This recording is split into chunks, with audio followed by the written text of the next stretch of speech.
Today we're going to talk about microphones.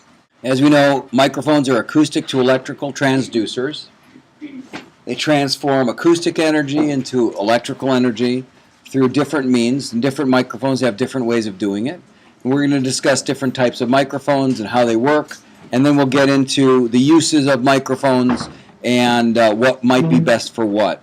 So microphones are transducers, and all microphones have some moving surface, which we call a diaphragm. It's excited by acoustic energy, sound waves, to move, so the sound hits some sort of a diaphragm and moves the diaphragm. That's the beginning of the process of converting that sound into electrical impulse. Three main characteristics of microphones.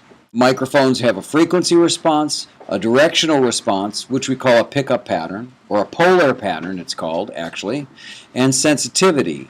Now, you'll see that sensitivity and frequency response and polar pattern are all interrelated.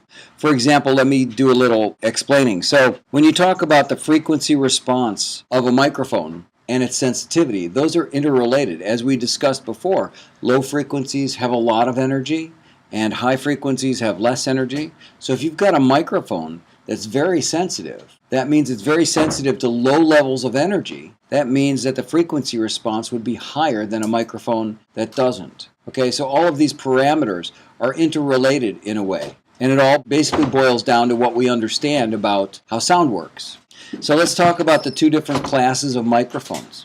One class of microphone is a pressure type microphone. One is a velocity type microphone. Pressure type microphone is generally an omnidirectional microphone. What that means is it picks up sound equally in all directions. We'll get into polar patterns and what that means in terms of directionality in a little bit. The pressure microphone and velocity microphone. The velocity microphone is what we usually use in the studio. Let's talk about the less quality types of microphones. These are the microphones that are mostly used in industrial uses. For example, in the 40s and 50s, those old-fashioned telephones with hard plastic receivers that would hang on the wall and all that kind of stuff, they would use carbon microphones because they were extremely durable. Not very sensitive, but to pick up voice when you're trying to communicate over a telephone line, that's why you get this kind of a tunnel sound when you think of a telephone voice. Because the microphones weren't very sensitive and not very good quality, but they're extremely durable. So, you know, one of those payphones, you can drop the receiver on the ground, you can do whatever you want, the thing still works. Okay, so what it is basically it's a small brass cup that's full of carbon granules, and it has a very thin metallic diaphragm. So here is the diaphragm in my picture. Do you guys see that? And sound waves hit the diaphragm. The diaphragm moves with the sound energy that's hitting it, and basically takes this carbon granules that are kind of loosely packed in there and compresses them or doesn't compress them based upon a mechanical force that the sound waves hit the diaphragm with. So how it works is you've got a battery going through this sort of granular carbon and going and attaching to the diaphragm and going through. It becomes a resistor for the electrical flow from the battery or from a power source.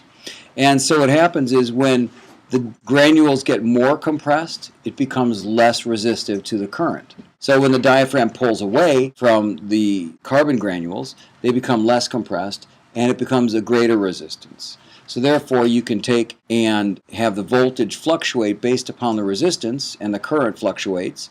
As we know from Ohm's law, that the voltage steady, but the resistance changing, then the current fluctuates with the resistance change. And that's how these microphones work. They're very crude, but it's a really ingenious way of capturing sound waves, hitting a diaphragm, and making it adjust how much resistance is in this little cup of granules of carbon so that we can detect and sort of encode what the sound wave was into electrical impulse.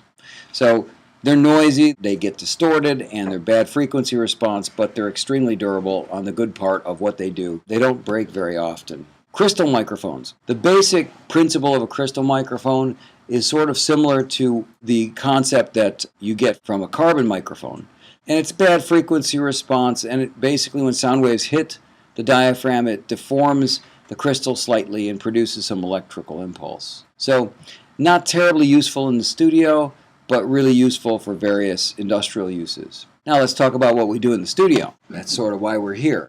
Studio microphones have two major categories, condenser and dynamic. So dynamic and condenser microphones are the two basic categories.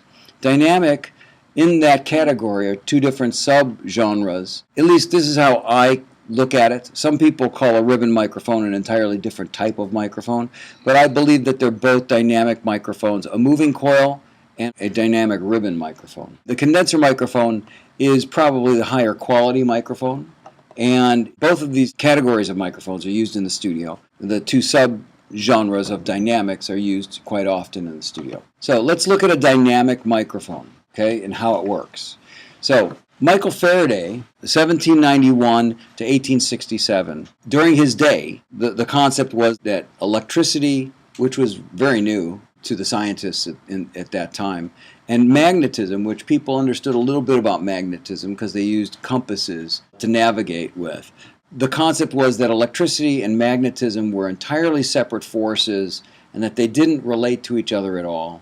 And he was basically a pragmatist, and he learned most of his science by setting up experiments and then looking at the results. So he didn't use mathematics and theoretical physics to project results. He would set up an experiment and say, okay, this is actually what happens, and so this is why, and then tries to come up with a reason as to why it happened. So he was also a physics teacher and was teaching his class and decided to prove to his class that magnetism and electricity had nothing to do with each other. So what he did is he set up an experiment to prove this to his class as a demonstration. Started out with a battery, and he wired it to a piece of wire, or he connected it to a piece of wire that then he wrapped around a compass. So I always think that this is a really interesting experiment that he set up. North, south, west, and east, right? You have your compass. And he took a piece of wire and wrapped it around the compass, and then reconnected it through a switch. And then he was going to prove to his class that it had nothing to do with each other, and close the switch. And every time he closed the switch, the needle would start spinning. So in trying to prove that they had no relationship to each other, he was the guy who actually proved that they did have a relationship to each other. He proved that when current is flowing through a wire, it creates a magnetic field. So if current is flowing through a wire this way, there's a magnetic field that encircles it. And so there's a magnetic field created by the wire wrapped around the compass, and when you connect the battery, current flows, and all of a sudden you get a magnetic field, and it made the compass move. So this principle is used in industry every day. Electromagnets, for example. You know, you get the picture of a junkyard with the electromagnet picking up cars and moving it and dumping them, and that's a big electromagnet that they have that just picks up metal and moves it to another place. When I was a kid, I used to make electromagnets. You just take a wire, wrap it around a nail, then connect the ends of the wires to a battery, and all of a sudden you could pick up paper clips and all that. So, as a magnet. So, that principle is used in microphone design. And if you look at the picture here, you can see how it's done. So, you've got your diaphragm here, which is a very thin, light, movable. This is sort of the side view. So, this is your diaphragm. And then around the diaphragm is connected some extensions where there's a wire wrapped around, right? And you've got magnets that are permanent magnets sitting in close proximity. So when moving air actually hits the diaphragm, it makes it move back and forth, right?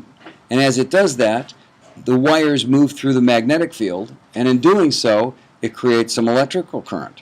So what I neglected to tell you is that this principle of sending current through a wire, creating a magnetic field, is non-directional. So you can take a wire with no current and no voltage and pass it through a magnetic field, and it creates a current flow.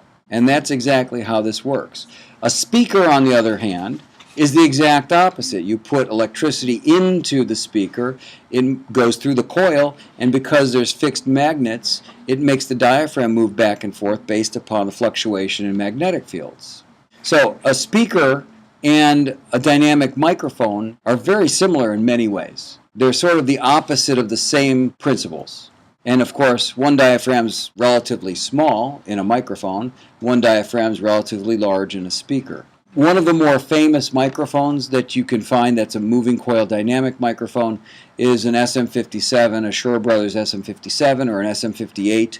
If you go to a live performance, you're bound to see an SM58 as a vocal mic for somebody. They're very, very common, and they're very durable because they're housed in a metal casing. And this really isn't a terribly difficult principle to understand as to how it works. Now, on the other hand, the other kind of dynamic microphone, I say dynamic because basically it uses nothing other than magnets and wires to create a current flow. So a ribbon microphone, on the other hand, is a little different than a standard moving coil dynamic microphone in that it's more sensitive, number one, has a higher frequency response, is less durable, and can be damaged fairly easily.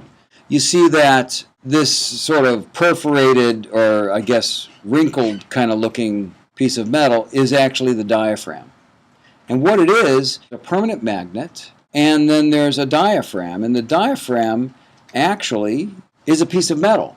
So you could consider it like a wire, except it's flattened out and it's very thin and light. And when air hits it, it moves it in a magnetic field and creates a small amount of current. So it's very sensitive because the entire diaphragm is actually passing through the magnetic field, creating the electrical flow. Whereas in the other dynamic microphone, you've got a diaphragm and you've got wire hanging on the diaphragm. You've got much more mass to move with air movement. Air hitting the diaphragm has to have a little more energy to move this system than, say, in this system, the ribbon system. So the diaphragm itself is a metal ribbon, and when the ribbon is moved by acoustic energy, it generates electricity. It's always bidirectional, meaning that it goes in both directions. Either way, if air comes in and moves it from either direction, it creates electrical impulse.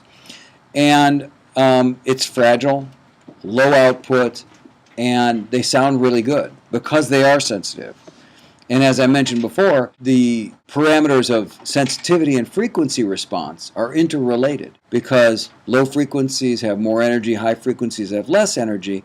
As the frequencies start rolling off in energy, or should I say, the microphones themselves have a threshold of the amount of energy it takes to move the diaphragm and create a signal out.